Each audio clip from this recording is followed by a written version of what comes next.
There's a moment, a quiet, almost imperceptible moment, when someone questions your integrity, mocks your path, or twists your words. And without thinking, you do what you were trained to do. You defend, you explain, you try to make them understand. But here's the truth, no one ever told you. Every time you rush to justify yourself, you hand over something sacred. Your peace, your presence, your power. The Stoics warned us not to be ruled by the opinions of others, and yet we hand our dignity over the second someone misreads our silence, our strength, our stillness. Why? Because deep down, most people would rather be understood than be in control. They'd rather be liked than be respected. But that's not the Stoic way. The Stoic doesn't chase validation. They become the kind of person who doesn't need it.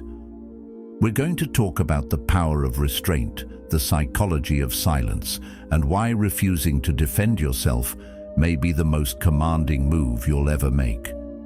Because when you stop explaining, you stop being predictable, and when you're no longer predictable, you become untouchable. If you're someone who's tired of being misread, tired of reacting, tired of feeling like you're always on trial, then stay with me. This isn't just philosophy, this is strategy, and it's going to change the way you carry yourself in every room, every conversation, and every challenge that comes your way.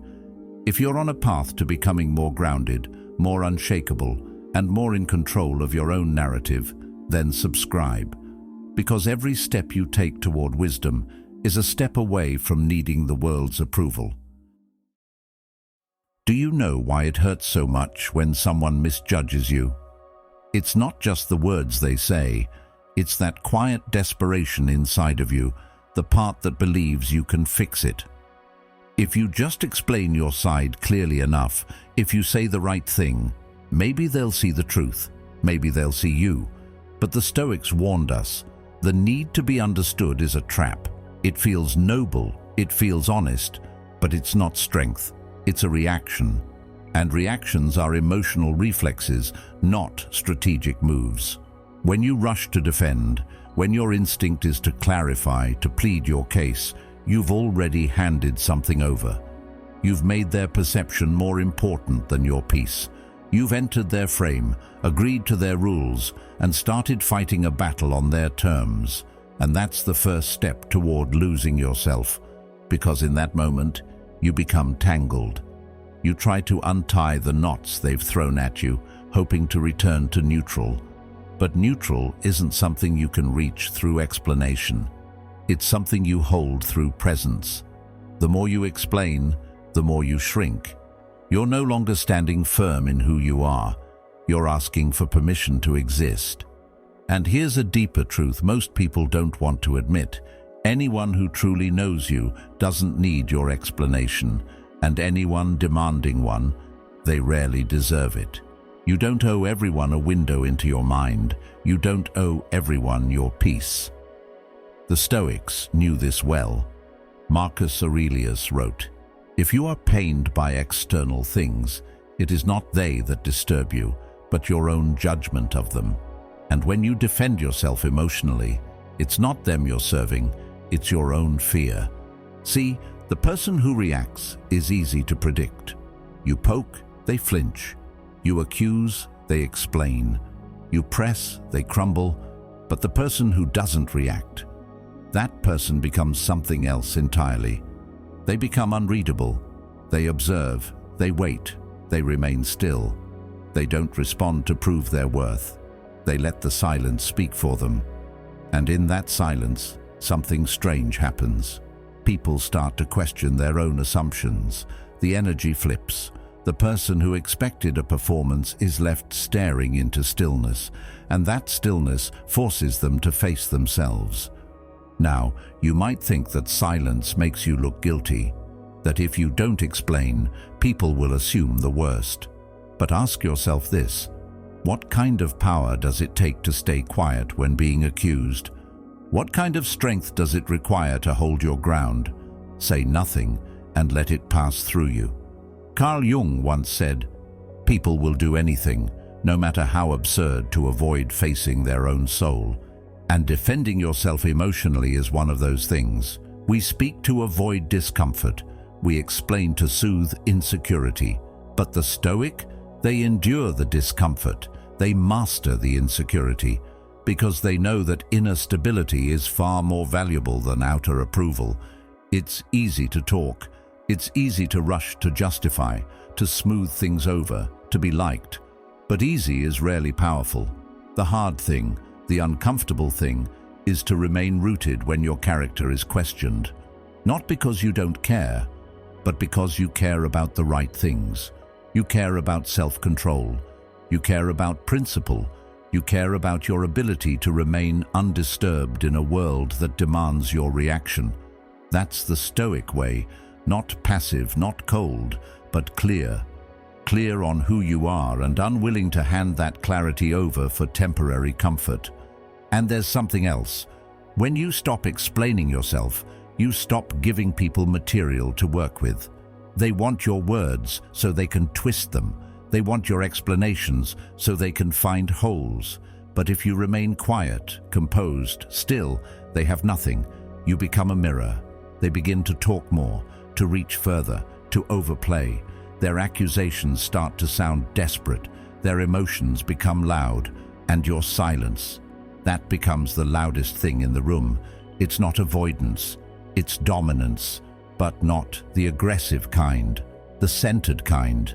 The kind that holds power not by force, but by the refusal to be shaken. Most people don't understand this because they're addicted to validation.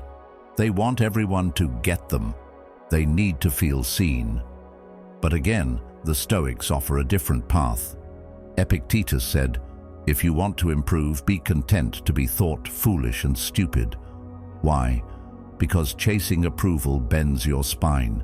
You become a performer in your own life. You speak not from wisdom, but from anxiety.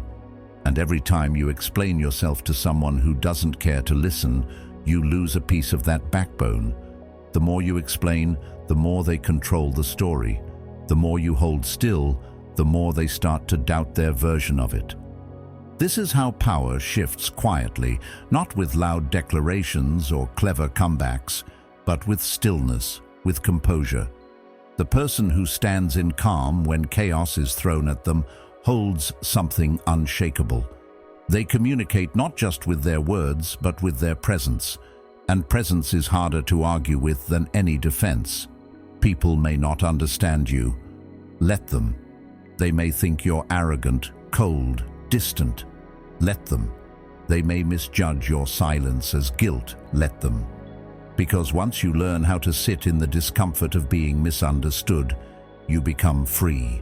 Free from the need to please, free from the need to prove, free from the cage of constant explanation. And here's the twist. When you stop trying to be understood, people actually start respecting you more. Not because you gave them what they wanted, but because you showed them something they couldn't shake.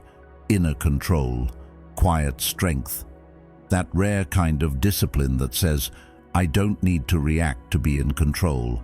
I don't need to speak to be heard. That's the power most people never find, because they're too busy explaining. You are not a courtroom witness for your own character. You don't need to cross-examine your own intentions. You don't need to build a case for your own heart. Let your actions speak over time. Let your life reflect your truth. And when someone throws stones, don't catch them to explain. Let them fall.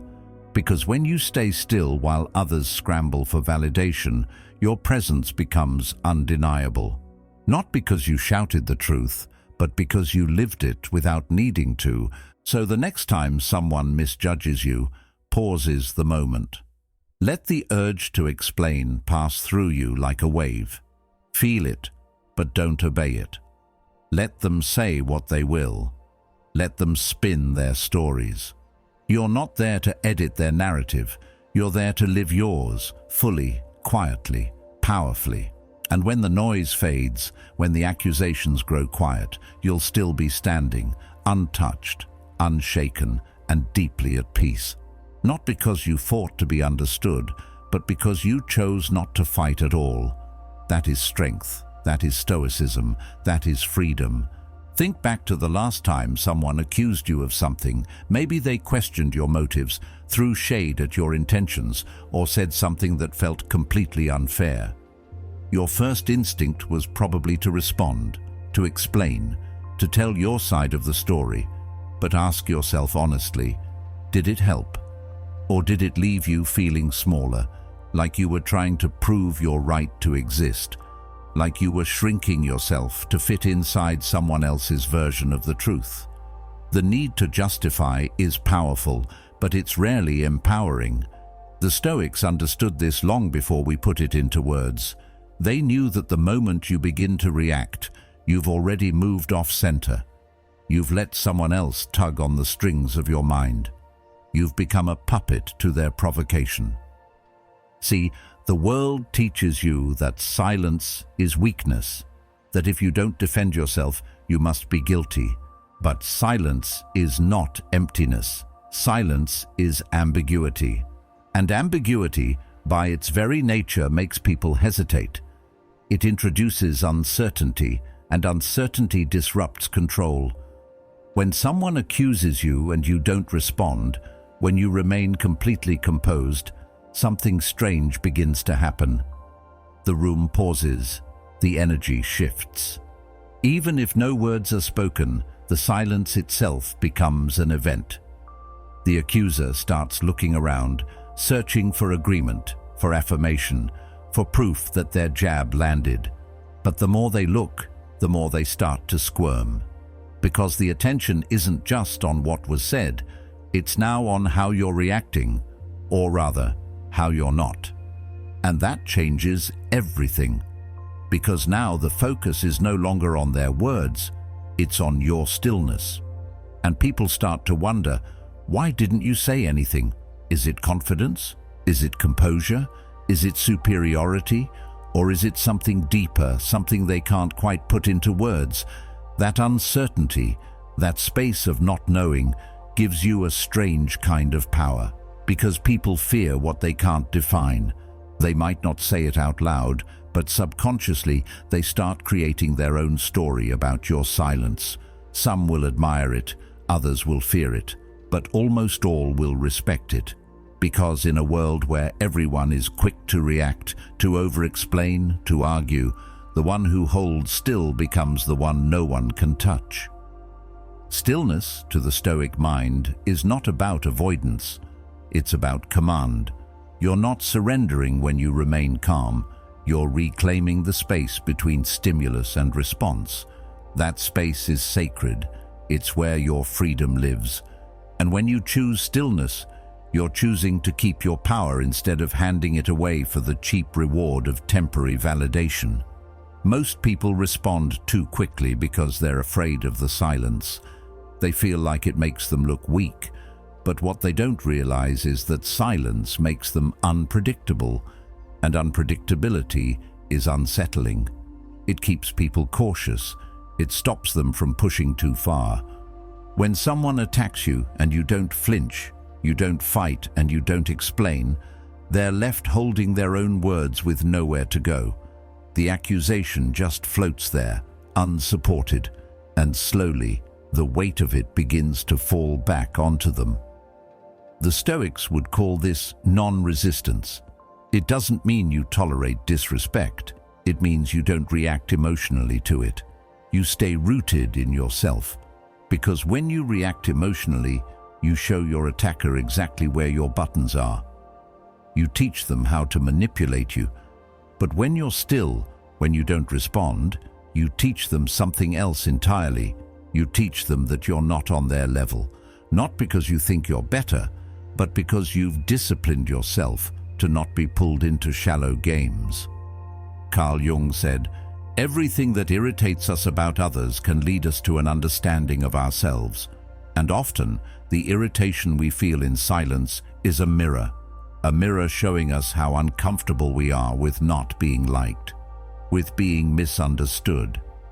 But here's the paradox.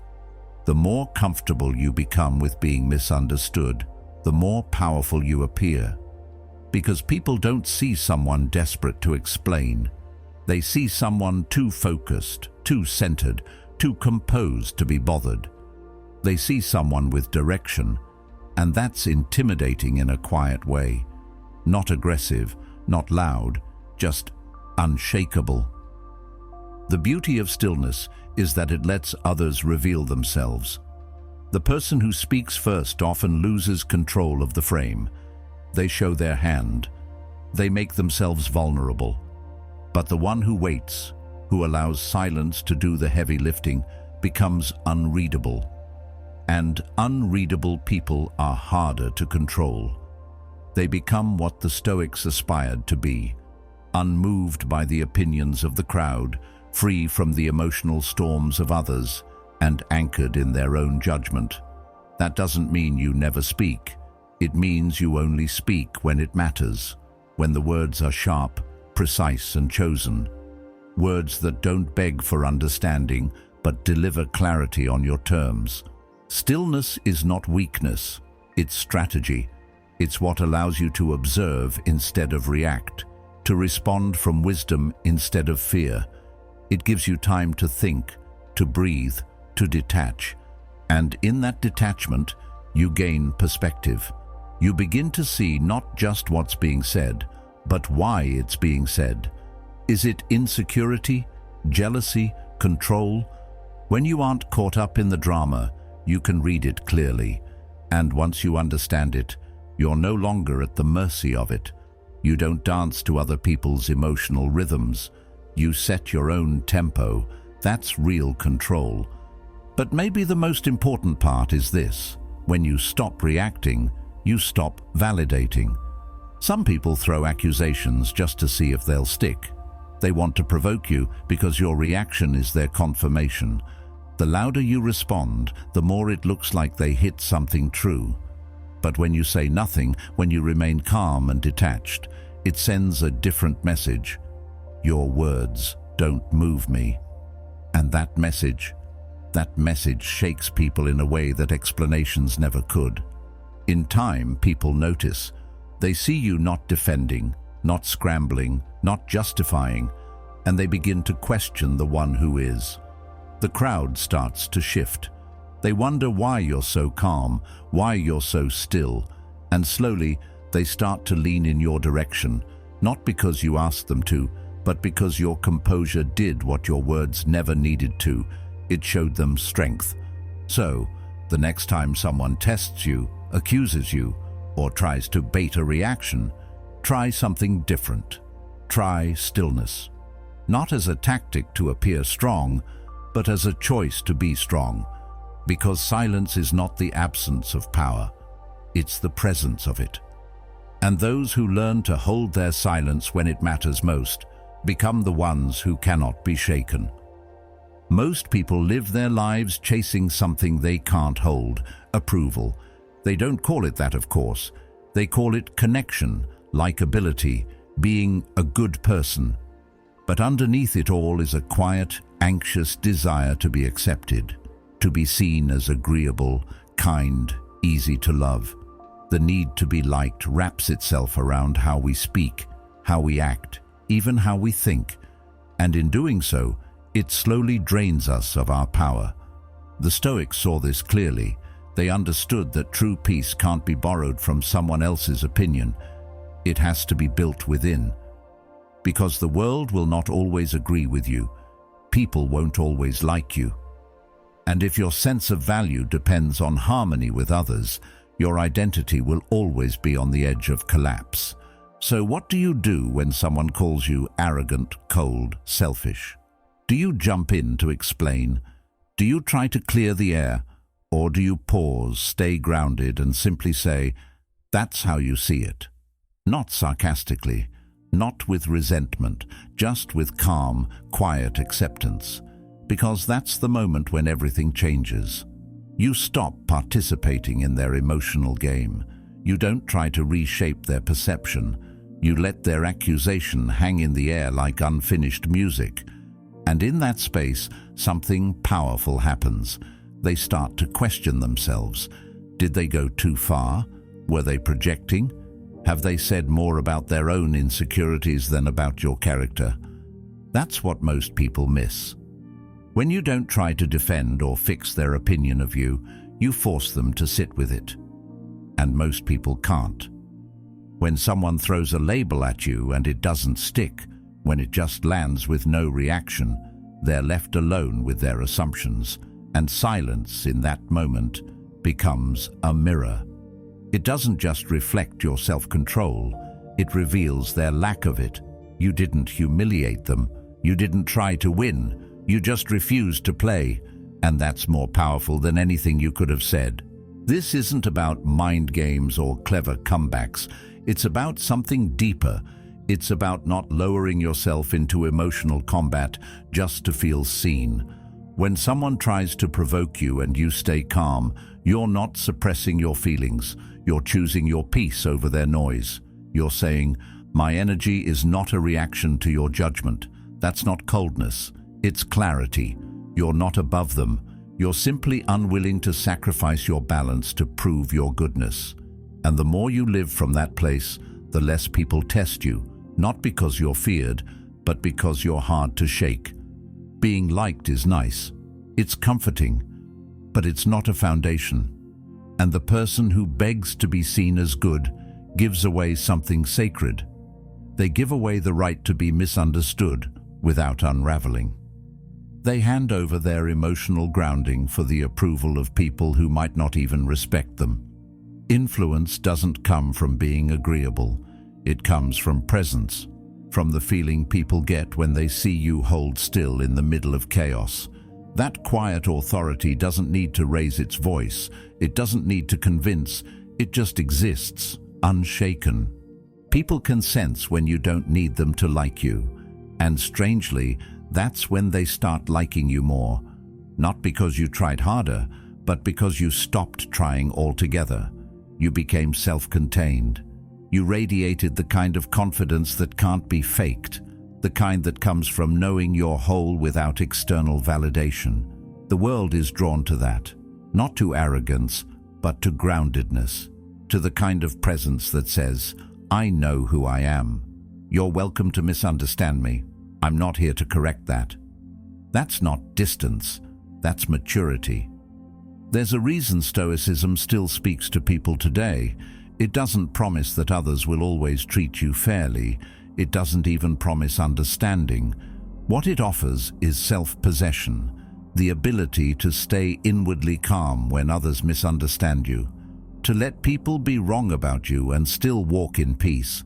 The more you can do that, the more you become immune to noise. Not numb, not detached, just unaffected. That's not easy, but it's worth everything. We live in a culture obsessed with optics, likes, followers, impressions. But influence isn't about how many people see you. It's about what they feel when they do. And nothing is more striking than someone who doesn't chase the crowd, who doesn't mold themselves for acceptance, who speaks less but with more weight. That kind of person makes people pause, reconsider, reflect. Not because they explained who they are, but because they didn't have to. So if someone throws a label at you tomorrow, let it land, let it echo, and choose stillness over defense. Choose composure over clarity. Because the people who truly matter won't need your explanation, and the ones who do? Their misunderstanding is not your burden to carry. The Stoics believed that we can't control what others say or think, but we can always control the space between what happens and how we choose to respond. That space is where your power lives. Guard it well, and if peace is what you value, don't go looking for it in someone else's approval. Build it within. Let it grow quietly, deeply, until it becomes unshakable. And when you reach that place, when you no longer fear being disliked, you'll find a strange kind of freedom waiting for you. A freedom that doesn't shout or demand. A freedom that simply is. Calm, clear, unapologetically whole. And that's where true influence begins, not in the words you speak, but in the silence you can hold. Imagine you're in a room. A group conversation flowing naturally until suddenly someone throws a subtle jab at you. Maybe it's about your past. Maybe it's your quietness. Maybe it's the way you carry yourself. It's not always loud or obvious. Sometimes it's just sharp enough to sting, and instantly you feel every eye turn to you. There's a silence that follows, an unspoken invitation. Everyone's waiting to see how you'll respond. That's the test. That's the moment most people fail, not because they're weak, but because they think they have to respond. They think saying something will restore balance, dignity, control. But what if you didn't respond? What if you just stayed still, held eye contact, let the moment breathe? Not as a power play, but as a form of deep presence. A presence so grounded, so composed, that it speaks louder than anything you could possibly say. Because at that point, the conversation shifts. It's no longer about what was said, it's about what you chose not to say. Your restraint becomes the message. Your silence becomes a statement. That moment transforms into a mirror, not just for the person who threw the jab, but for everyone watching. And what do they see? Not a victim, not a flinching target, but someone who is so deeply rooted in themselves that no opinion can uproot them. That's not passivity. That's not fear. That's control, and not the kind of control that clenches fists or sharpens comebacks. The kind of control that says, I am untouchable because I know who I am, and I don't need to explain it. The Stoics trained for this. They practiced silence not just as a habit, but as a muscle. They saw restraint as power. Marcus Aurelius wrote, "You always own the option of having no opinion. There is never a need to get worked up or to trouble your soul about things you can't control." And that includes opinions, shade, subtle attacks. They knew that the ability to stand still in the face of provocation was a deeper strength than any clever rebuttal. Because most people, when challenged, scramble to recover. They talk faster, they explain more, they get louder. But the more they do, the more they lose the room. The more they unravel, the more your stillness speaks. Not about ego, but about stability. You don't win by overpowering them. You win by not needing to. And the contrast becomes obvious. One person talking, reacting, pushing, the other person still, grounded, observing, not absorbing. That stillness doesn't just speak, it redefines the dynamic. It reminds people that power doesn't always look like dominance. Sometimes it looks like not being moved at all. Carl Jung once said, "A man who is unconscious of himself acts in a blind, instinctual way." And in many situations, people expect you to react blindly. They want to pull you into their energy. But when you don't take the bait, when you choose to remain aware, composed, deliberate, that's when you shift from being just another participant to becoming the center of gravity in the room. This isn't about being aloof. It's not about being cold. It's about being clear. You don't owe the room a reaction. You don't owe the attacker a response. What you owe yourself is the dignity to remain undisturbed, to choose not to be emotionally hijacked by people who thrive on emotional reactions. When you respond from presence, your silence isn't absence. It's fullness. It's depth. It's the visible weight of someone who doesn't need to win a moment because they've already won within. And let's be honest, people who seek to provoke are often revealing more about themselves than about you. A person secure in themselves doesn't need to tear others down.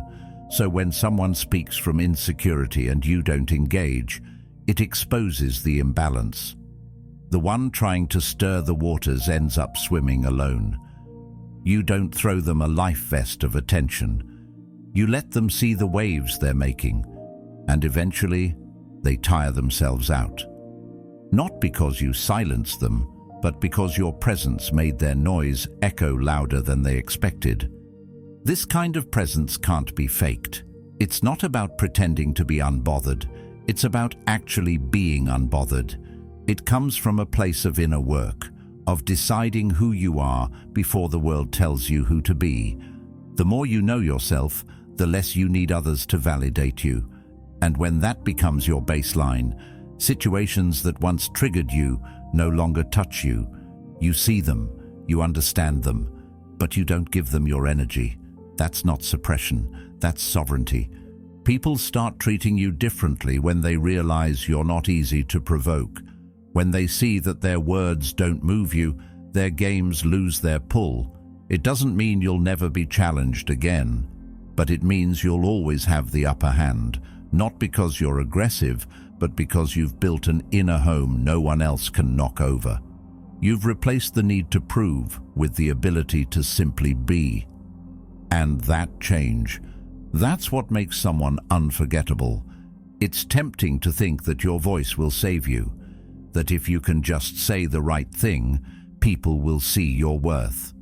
But worth doesn't come from being understood. It comes from being unshaken. When your presence is strong enough, it speaks before you do. It fills the space without taking over.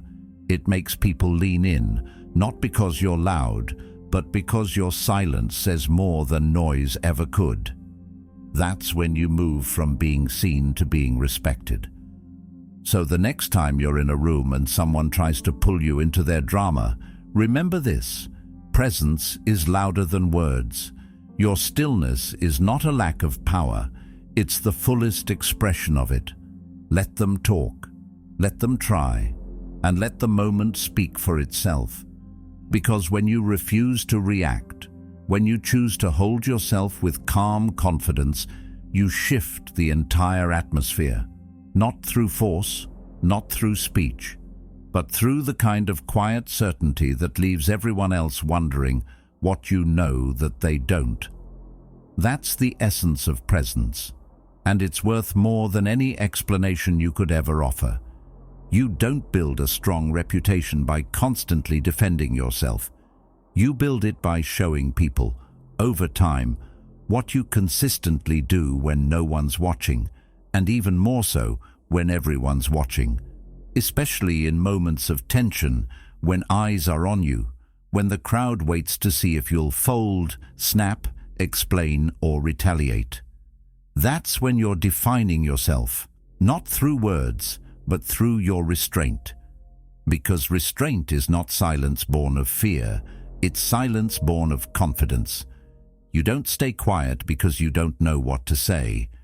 You stay quiet because you already know who you are, and nothing in their accusation is worth compromising that knowing.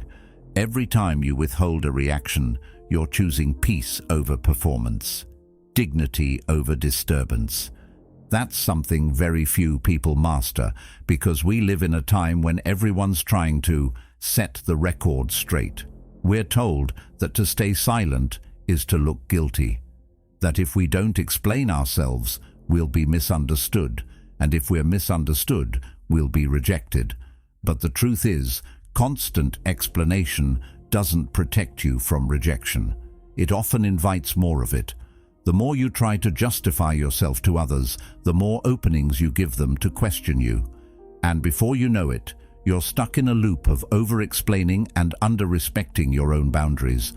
The one who feels compelled to argue their own integrity is often the one who ends up giving it away. Carl Jung wrote, "A man's worth is not measured by what he says about himself, but by what others infer through his silence." Think about that. Not what you say, but what your silence makes others consider. That's the quiet force of reputation.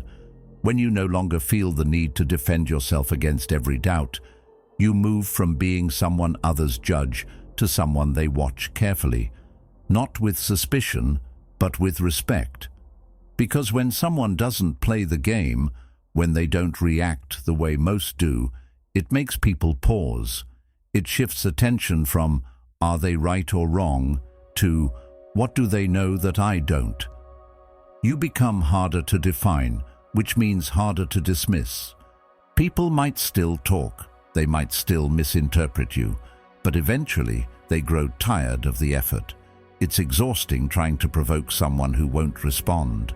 It's unsettling to speak badly of someone who never stoops to speak back. That's how you become powerful without ever lifting your voice. Not by overpowering others, but by being unmoved by them.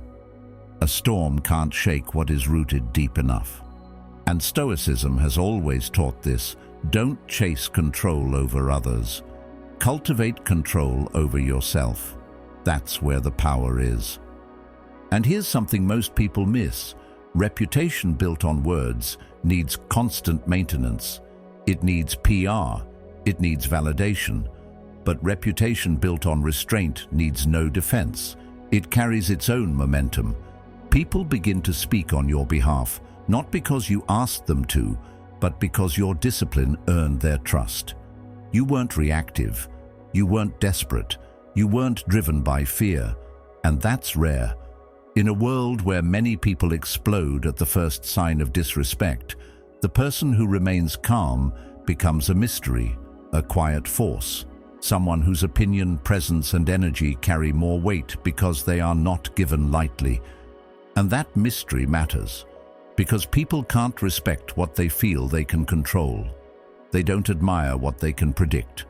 When you always explain yourself, they know what you'll say next. When you always react, they know how to get under your skin. But when you say little and hold steady, they start to wonder. And that wondering creates distance. Not coldness, respectful space.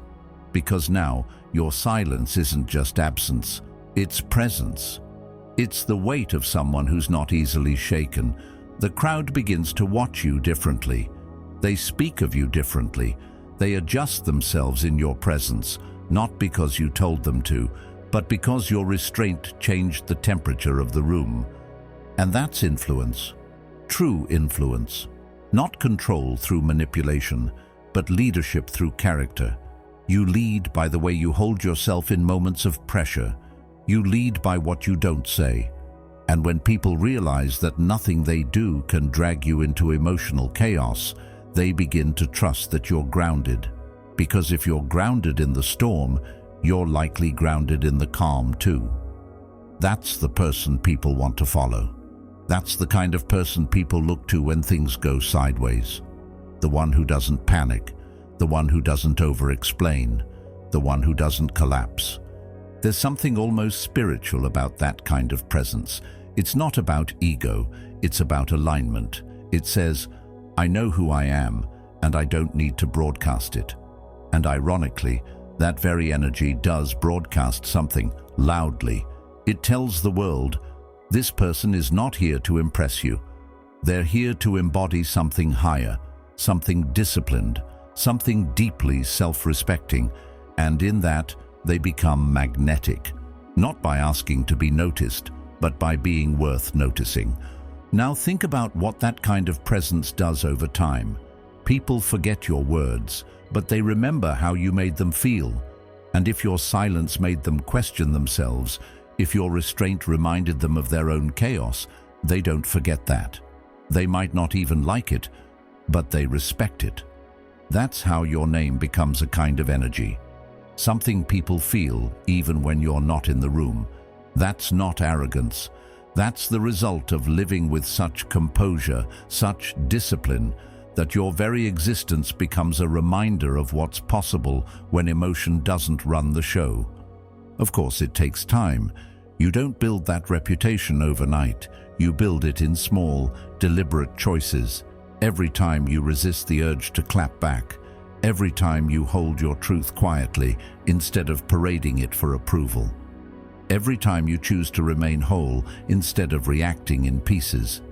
It's not easy, but it's worth it, because while others spend their energy trying to be liked, you spend yours becoming immovable, and eventually they come to you, not for validation, but for stability, for guidance, for the strength you cultivated when no one was watching.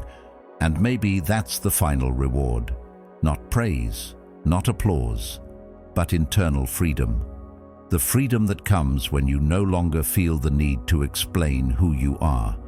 When you can walk into any room, misunderstood or misjudged, and still remain completely centered. Because at that point, reputation is no longer something you manage. It's something you are, not built on words, not shaped by reactions, but forged in silence, reinforced by discipline, and carried with quiet certainty. That's the kind of reputation the Stoics would admire. Not loud, not popular, but deeply respected. Built not on defense, but on definition. The definition of someone who knows exactly who they are and no longer needs the world to confirm it. You don't have to fight to be understood. You just have to become so steady, so clear, so composed, that misunderstanding no longer shakes you. In a world full of noise, let your silence be the thing they remember. If this spoke to you, watch the next video on your screen. It's there to take you even deeper. Thank you for being here. Thank you for being a part of Stoic Journal.